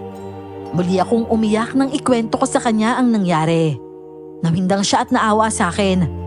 Naiyak pa nga at sinisi ang sarili. Pero syempre hindi naman niya kasalanan. Malaki na nga akong tao para bantayan at sadyang tuso lang ang aswang. Kailangan talaga yung mga mata namin ay nasa'yo. Paano na lang pala kung nadali ka noon? Nako, kawawa ka naman. Bukod dun hindi ko alam kung anong magagawa sa amin ng papa mo. Sa gasgas mo pa lang na yan, siguradong yari kami doon. Tapos po bukas, papunta na siya rito, mamang. Magsusuot na lang po siguro ako ng mahabang damit. At haharap ka sa papa mo na balot na balot. Hindi, sabihin mo sa kanya. Total, sabi mo nagsasalita ang aswang na yon at tungkol yon sa papa mo. Huwag kang magsinungaling tungkol sa aswang. Para naman maawa siya sa'yo at talagang masaktan siya kung mawala ka. Kailan pa kasi sa dapat magbago, hindi ba? Kapag wala ka na. Nung gabing yun ay doon nga nanatili si Gabriel. Binigyan siya ng kwarto na nasa ibaba. Yung nasa likod mismo ng hagdan. Para sa kanya mas ayos ang nandun. Kasi nararamdaman niya ako agad sakaling bumaba ako ng hagdan. Sa totoo lang, hindi ko naisip na malakas ang pakiramdam ni Gabriel noon. Kasi kinagabihan, bumangon na naman ako nang hindi ko namalayan. Naramdaman ko na lang na may humawak sa braso ko. At doon ko napagtanto na wala na ako sa higaan ko. Diyos ko, Gabriel. Ito na naman. Tara ma'am, ihatid kita sa taas. Buti na lang gising ka pa. Hindi ba't sabi ko sa'yo, kaya kitang bandayan? Tara na, balik ka na sa kwarto mo. Hindi kita hayaan makuha ng hayop na yun. Maraming salamat, Gabriela.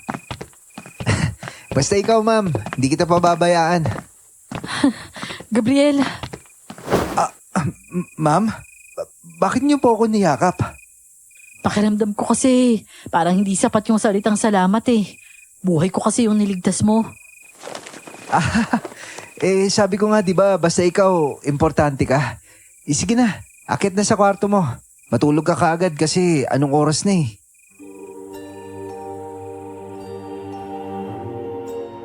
Binalik nga niya ako sa kwarto ko noon. Pagkahiga ko, nanginginig pa ang katawan ko. Tapos nakarinig pa ako ng angil sa labas. Si Gabriel noon, bumalik na sa pwesto niya. Hanggang sa may tumawag na naman sa pangalan ko. Pero bigla akong narinig sa labas na parang may nag-uusap. Huwag kang mangilam dito. Maghanap ka ng sayo. Huwag mong pakialaman yan. Sinasabi ko sa'yo, kapag napikon ako, ngangat-ngating ko yung bituka mo. Bakit parang boses yun ni Gabriel? Hangal ka ba? Masama ang ugali ng tatay niyan. At sa ganitong paraan lang natin siya bibigyan ng leksyon. Hindi naman nakuha yung lupa mo ah. Ano ba pinuputok ng butsi mo? Hindi nakuha o hindi pa kasi nakukuha. Hoy, tuso yan si Don Paquito. Ginagawa niya ang lahat ng paraan para malagay niya sa alanganin ng tao. Para mapilitan ito magbenta ng lupa. Kung magpapauto ka, malalagay ka talaga sa alanganin. Kagaya nung ibang nagbenta ng lupa. Mabilis silang nasilaw sa salapi, kaya tuloy na sagad sila. At ano naman kinatatakot mo? Hindi ka naman maakit sa sugal, di ba? Tsaka yung anak na pinupintirya nyo, tinutulungan tayo para patigilin yung tatay niya. Kaya wag siya. Paano kung gusto ko talaga siya makuha? Magkakamatayan tayo, sinasabi ko sa'yo. Hindi gawin natin ngayon. Akala mo ba natatakot ako sa'yo? Napatras ako mula sa bintana na namimilog ang mga mata. Nang biglang nagbago ng anyo si Gabriel. Naging halimaw rin siya katulad ng isa at tinalunan niya ito sa bakod. Nag-away silang dalawa sa labas mismo ng bahay. Hindi ko na alam kung sino ang mas malakas sa kanila. Basta sa sobrang takot ko noon, sinara ko agad ang bintana at bumalik sa kama. Hindi ko alam kung gaano katagal ang away nila. Hindi lang din ako makapaniwala sa katauhan ni Gabriel. Ilang sandali makalipas noon ay tila tahimik na. Siguro, walang kaalam-alam si Gabriel na nakita ko siya. Ilang minuto pa ang nakalipas. Nakarinig ako ng katok mula sa pintuan. Kinabahan ako dahil baka si Gabriel yon. Pero naisip ko rin naman na hindi naman siya nananakit.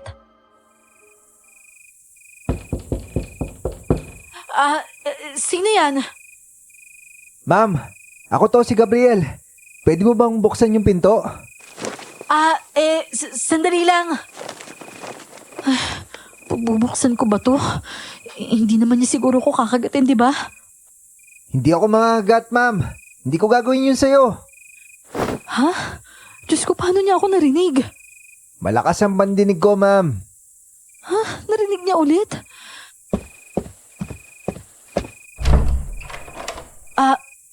Gabriel? Amara, alam kong nakita mo ko.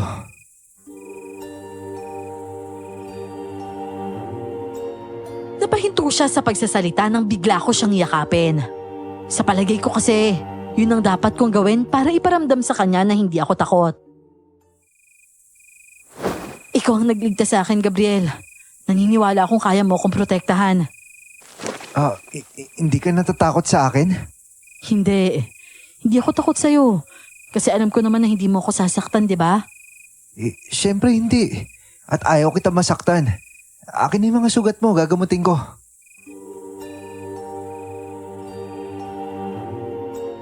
Hinawakan niya ang kamay ko noon at nagulat ako nang halik-halikan niya ang braso ko. Pero may naiiwang laway niya sa balat ko. Kabado ako sa ginagawa niya pero hindi rin naman ako makaprotesta. Talagang hinayaan ko siya. Pagkatapos sa mga braso, yung sa mga binti ko naman.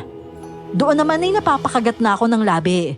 At bago niya ako tantanan, hingal naman akong napatitig sa kanya.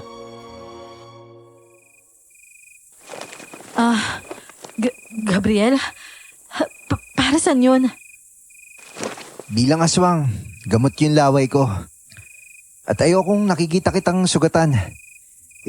Amara, yung nakita mo kanina sa akin. Ako lang bang nakakaalam nun? Siyempre ayaw naman kitang ipahamak. Salamat At saka matulog ka na. Wala nang gagambala sa'yo. Kung meron man, kailangan niya munang harapin ako. Magpahinga ka na. Kahit aswang ka kasi, kailangan magpahinga ka rin. Tapos, yung short mo pala baliktad. Ha? Oo nga pala. Hindi ko kasi napansin eh. Nagmadali ako magbihis.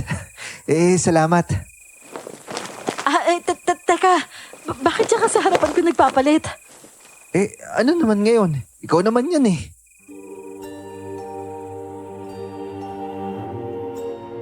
Naka-short lang siya noon at wala siyang panloob.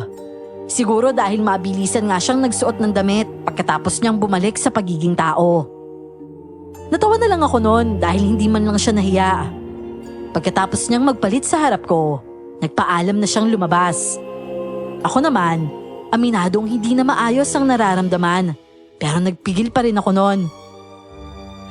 Siguro ganun talaga kapag ang nararamdaman mo ay totoo at malalim na rin. Natuklasan ko na nga na aswang siya at hindi pa rin ako natatakot. Yun na yata ang kadiliman sa kanyang likod na sinasabi ni Aling Belen na manghuhula. Kinaumagahan naman, dumating na ang papa ko. Yung mga katulong sa bahay, parang binuhusan ng malamig na tubig nang maramdaman ang presensya niya. Sadyang si Gabriel lang talaga ang napansin kong hindi takot sa kanya.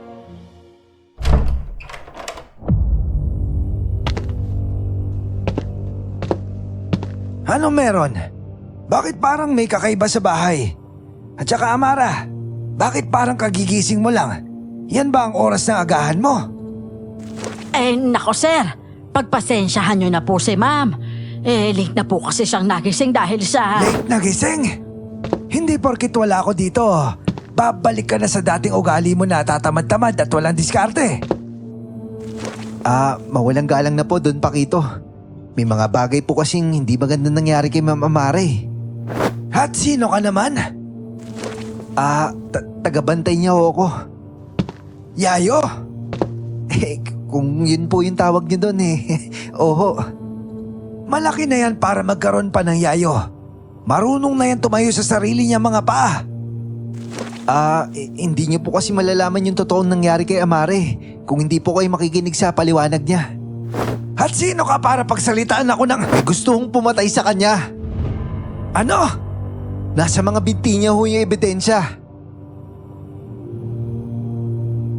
Dahil sa diretsong pagkasabi ni Gabriel noon kay Papa, naningkit ang mga mata niya sa akin. Ako naman, dahil sa ganoong atensyon na binigay niya ay napaluhan na lang.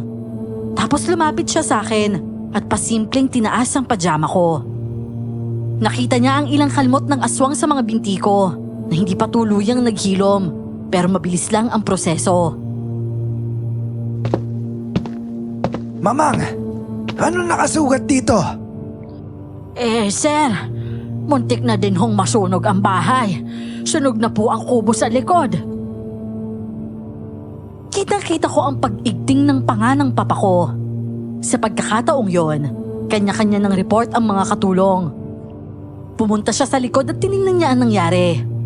Tapos bumalik siya sa loob at sinuri naman ako. Nagkwento rin si Gabriel. At hindi siya nagsinungaling tungkol sa aswang na ako ang target.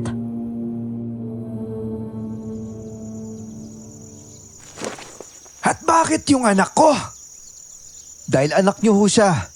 At kinausap niya rin po kami na ibenta namin yung mga lupaan namin. Marami ho nagalit noon. kabilang na ho dun yung aswang. Kaya yan yung ginagawa niya sa anak ninyo. Kilala niyo ba kung sino yung aswang?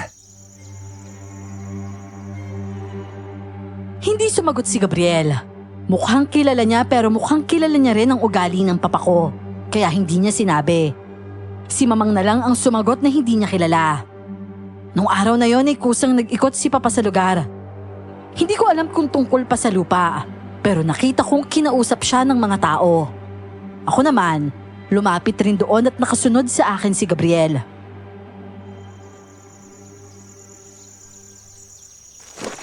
Wala na akong lupa na bibilihin. Ngunit sa isang kondisyon. Ano pong kondisyon yon, Don Paquito? Hanapin ninyo ang aswang na nanakit sa anak ko. Ang makahanap makakatanggap rin ng pabuya at malaking pabuya yon. Papa, Akala niya siguro matatakot niya ako na pinupuntiri niya ang isa sa mga mahal ko sa buhay.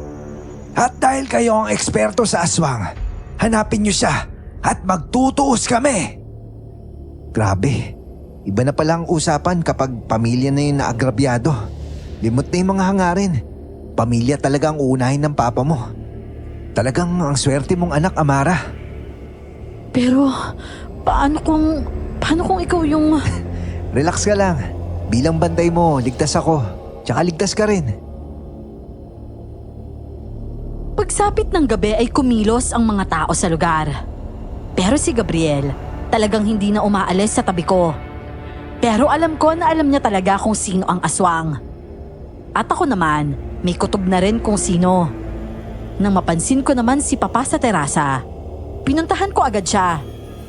Nakita ko siyang umiinom ng alak at nakatutok lang sa manggahan. Pinaikot-ikot niya ang alak mula sa baso niya habang nag-iisip.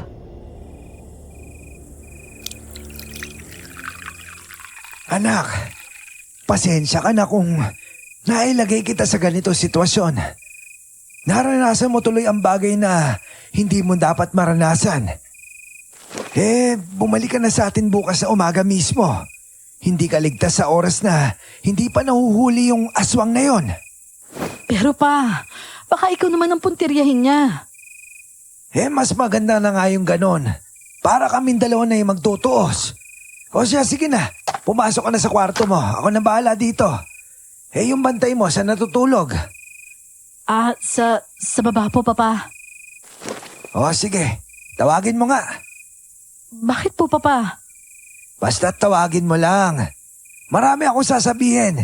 Pero ikaw, pumasok ka na sa kwarto. Nag-aalala ako kasi baka kung ano ang sabihin niya. Pero tinawag ko na lang si Gabriel na papalapit na rin. Para kasing narinig niya ang sinabi ng papa ko. Sinenyasan niya lang ako na pumasok sa kwarto. At pumasok naman ako sa kwarto at nanatili nga ako roon. Humiga na nga lang ako roon. Hanggang sa hindi ko na namalayan, nakatulog na pala ako. At nagising ako na may matinding labanan sa labas ng bahay. Mabilis akong bumangon at dumungaw roon.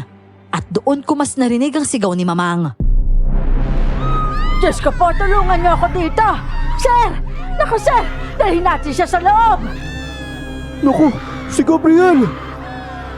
Si Don Paquito na muna! May dalawang nilalang na naglalaban. Tapos parang naaaninag ko rin na parang may mga tao sa paligid. Si Papa noon, pinagtulungan nilang ipasok sa gate na nasa likuran.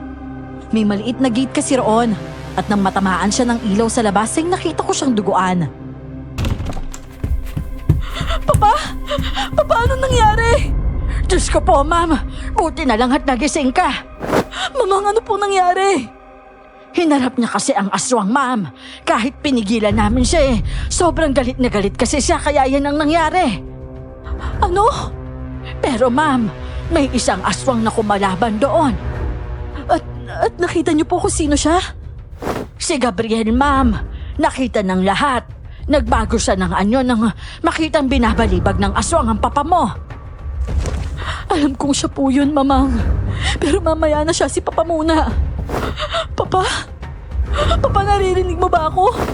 Mamang, yung driver! Dali natin siya sa ospital! Ang dami niyang sugat! Papa! Huwag na, Amara. Hindi, Papa. Pag nandun tayo sa ospital, magagamot ka nila. Hindi na ako aabot, anak. Hindi pwede yan, Papa. Huwag mo akong iwan pa. Mamang tulong yung driver natin. May tumawag na, ma'am. Sir, kapit lang. Malaki ang sugat niya noon sa leeg at bumubulwak pa ang dugo noon. Nanginginig ang kamay kong tinakpan yun ng tuwalyang inabot ng isang katulong. Umiiyak akong ginawa yon. Tapos dumating ang hardinero at driver at pinagtulungan na nila si Papa para ikarga sa sasakyan. Nang maikarga siya ay agad din ako sumakay. Pumasok din si Mamang at minadali ko na ang driver. Umandar naman agad ang sasakyan habang ang papa ko noon mahigpit na hinahawakan ng kamay ko. Amara, sabihin mo sa mama mo. Wala akong sasabihin pa. Ikaw ang magsasabi sa kanya dahil mabubuhay ka pa. Ikaw ang magsasabi sa kanya niyan. Sabihin mo na, mahal na mahal. Hindi pa. Wala akong naririnig. Hindi ka pwedeng mamatay. Mamang, anong gagawin ko? Ang papa ko. Sir, lumaban ka. Kahit anong mangyari, lumaban ka, sir. Maawa ka sa anak mo, hindi pa siya handa. Niwala pa nga siyang sariling pamilya, sir. Mangako ka, sir, na lalaban ka. Lito, pakibilisan mo ng pagmamaneho. Baka hindi na kasi tayo umabot. Pa, huwag kang pipikit pa. Huminga ka lang. Walang kaalam-alam si mama dito. Kapag nawala ka tapos balita na lang ang maririnig niya, masasaktan siya pa. Kaya wag mo kaming iiwan. Pero ang driver noon ay biglang nataranta at sinabing may humahabol raw sa amin. Binilisan niya ang takbo ng sasakyan at paggewang-gewang na ang takbo nito. Ano nangyari, Kuya Lito? Bakit ganyan ka magmaneho? Umayos ka dahil nahihirapan dito si Papa. Mama Mara, may aswang raw na humahabol sa atin. Diyos ko, hindi niya tayo pwedeng pigilan. Kailangan ni Papang makarating sa ospital agad. Kuya Lito, umiwas ka! Iwasan mo siya! O di kaya banggain mo na lang! Wala bang ibang humahabol? Hindi ba humahabol si Gabriel? Napasigaw ako nang marinig ang kalabog sa bubungan namin noon. Muntik pa kaming bumangga sa malaking puno at ang aswang ay talagang nasa unahan pa namin. Iyak na ako ng iyak noon sa loob ng sasakyan. Tapos si Papa noon, hindi na magawang umiyak, pero ramdam ko na buhay pa siya. Lumipat ang aswang sa gilid ng sasakyan noon, tapos kinatok ang pintuan. Sigawan kaming lahat sa loob, nang biglang nagbago ito ng anyo. At naging si Gabriel ito. Pareho kaming natigilan, at siya naman ay panay ang katok sa bintana. Amara, buksan mo. Gabriel, ikaw lang pala yan. Kailangan naming madala si Papa sa ospital. Kaya ko siyang iligtas. Ako na, masyadong malayo yung ospital. Kaya mo siyang iligtas. At paano naman? Ako na humbala. Hayaan niyo muna siya sa akin. Dahil doon ay bumaba si Mamang. Bumaba rin ako at si Gabriel ang pumasok sa loob. Inasikaso niya si Papa at hindi ko makita ang ginagawa niya. Pero sa palagay ko ay laway pa rin niya ang ginamit niya.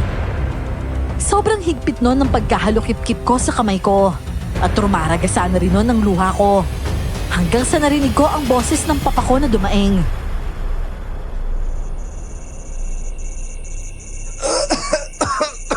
Papa? Mama Mara, nagising na siya. Amara, ano nangyari? Gabriel. Ligtas na ho kayo. Kailangan niyo lang po magpahinga. Kailangan na natin bumalik sa mansyon. At hindi niya na kailangan bumalik sa ospital. Okay na ho siya. Alaga na lang ang kailangan. Papa? Amara, anak ko. Pero Gabriel, gamitin mo itong jacket, oh.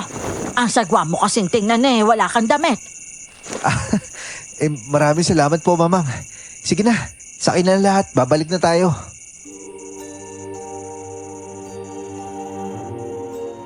Yun na nga ang nangyari. Bumalik kami noon at nandun pa rin ang sugat ni Papa sa leeg. Pero talagang nakabalik siya. Nagtiwala rin kami kay Gabriel noon. At nang madala si Papa sa kwarto niya, ako na rin ang nag-alaga. Nilinisan ko siya at napansin ko nga na parang nanuyo na ang sugat niya sa leeg. Hinayaan ko siyang makatulog. Ang importante lang kasi sa akin noon, makapagpahinga siya. Nang mapagtanto ko na mahimbing na nga ang tulog niya, iniwan ko na siya roon. Tapos natanaw ko si Gabriel na nakaupo sa hagdan. Nilapitan ko naman siya at umupo sa tabi niya.